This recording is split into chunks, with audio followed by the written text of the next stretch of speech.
Students आज हम discuss करेंगे एक्सरसाइज 1.2 का क्वेश्चन नंबर 1। देखो क्वेश्चन नंबर 1 जो है वो बहुत इंपॉर्टेंट है। क्वेश्चन आपने से क्या कह रहा है, prove that root 5 is irrational.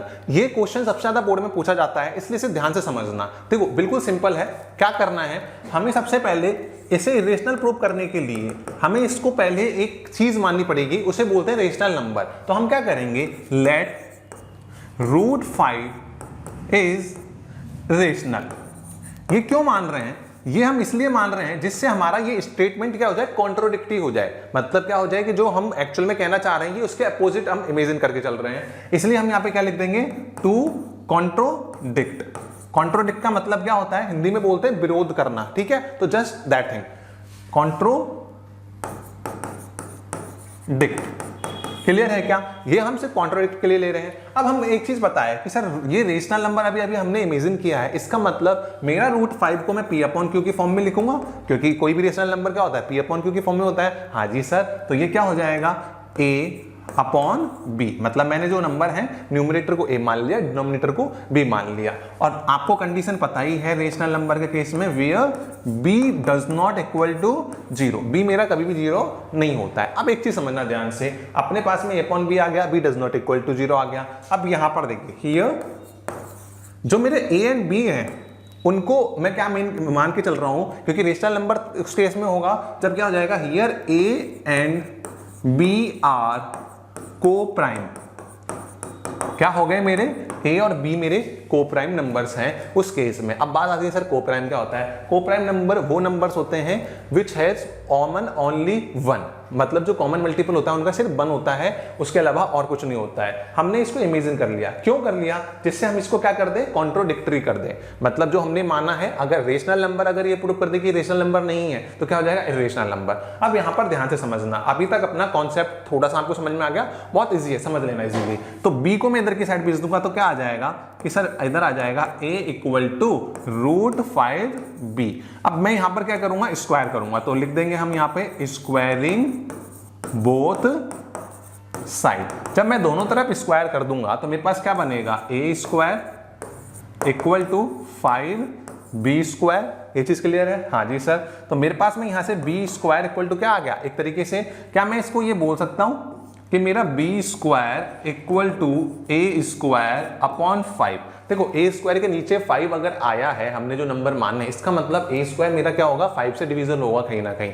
तो हम इससे क्या लिखेंगे, ध्यान से समझना, बहुत इंपॉर्टेंट स्टेप है क्योंकि फिर से रिपीट होगी आगे चल के। तो हम ये लिखेंगे, from above equation, from above equation we can say that, मतलब ये आप लिखना चाहो तो लिख देना, we can say that a square is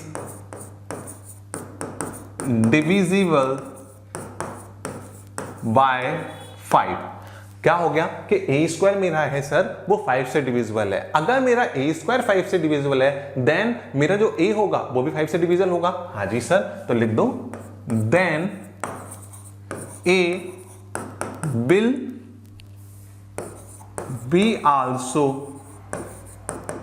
divisible by 5। Sir यहां तक तो काम हो गया। अब एक चीज समझना इस जगह कि मेरा a स्क्वायर क्या हो गया, 5 से डिविजिबल, a भी मेरा 5 से डिविजिबल। अब एक चीज समझना यहां से कि अब हम क्या करेंगे, हम इस चीज को ये प्रूव करना चाहेंगे कि मेरा b जो है उसका भी कॉमन फैक्टर 5 है, क्योंकि यहाँ पे रूट 5 को अपन प्रूव कर रहे हैं तो कॉमन फैक्टर 5 करना है। अगर हम रूट 2 को करते तो कॉमन फैक्टर 2 करते, क्योंकि वो जो भी स्क्वायर करने के बाद वैल्यू है, यहाँ 5 आई, कई जगह 3 आएगी, किसी जगह 2 आएगी, तो अपने वही नंबर लेके चलना है। तो हम यहाँ पे क्या करेंगे, लेट अस एज्यूम, हमको क्या एज्यूम करना है कि मेरा a इक्वल टू जो है वो कितना है सर, 5c क्यों लिया, क्योंकि मेरा यहां पर क्या है, अभी मैंने बताया 5 है इसलिए मैंने 5c लिया। अगर मान लो यहाँ पे अपॉन 2 होता तो क्या लेता मैं सर, 2c लेते। अपॉन 3 होता तो क्या लेते सर, 3c लेते। क्लियर है क्या, आप कुछ भी ले रटने का नहीं है, कॉन्सेप्ट समझ लो, दिमाग में बैठा लो। क्लियर है क्या यहां तक, हाँ जी sir. a equal to 5c है, इसको मैंने क्या करा, सब्स्टिट्यूट कर दिया इस इक्वेशन के अंदर, ऊपर वाली इस इक्वेशन में। क्लियर है क्या, इसका नाम दे दिया मान लो 1। तो मैंने क्या कहा, putting the value. I hope आप नोट्स बनाते जा रहे होंगे, मतलब लिखते जा रहे होंगे, तो वीडियो एक साथ में बना लेना, नहीं तो आप स्टेप बाय स्टेप लिखते जाओ, समझते जाओ। Putting the value of A in equation 1, जब इक्वेशन 1 में हमने इसकी वैल्यू सब्स्टिट्यूट करी तो मेरे पास में क्या आ गया, 5c² equal to, sorry 5c का जब स्क्वायर करेंगे तो ये बन जाएगा 25c²। क्यों, c का स्क्वायर c हो गया, 5 का स्क्वायर 25 हो गया, और सामने क्या है सर 5b²। यहाँ तक क्लियर है क्या? हाँ जी सर। तो आप यहाँ से देखो, अगर मैं देखिए तो 5 बन जा 5 की टेबल में 5 टाइम, तो मैं इसको एक तरीके से बोल सकता हूँ 5c² इक्वल टू b²। अब एक चीज समझना यहाँ पर बहुत इंपॉर्टेंट है, जो हमने लास्ट स्टेप में भी मैंने कहा था ना इंपॉर्टेंट है, फिर से काम आएगी।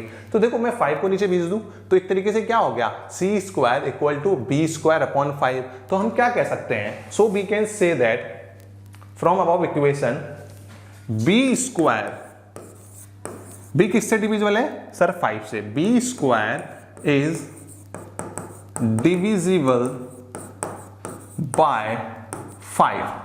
देन तो अगर मेरा b² 5 से डिविजिबल है तो मेरा b भी डिविजिबल होगा। हाँ जी सर। तो क्या हो जाएगा, देन b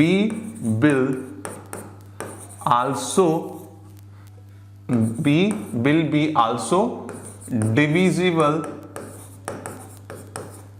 by 5। तो मेरा b क्या होगा, वो भी किससे डिविजिबल होगा सर 5 से होगा।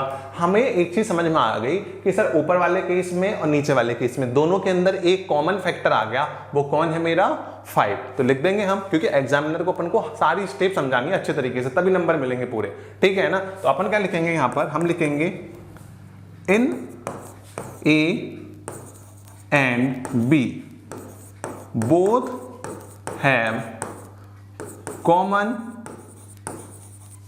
फैक्टर 5।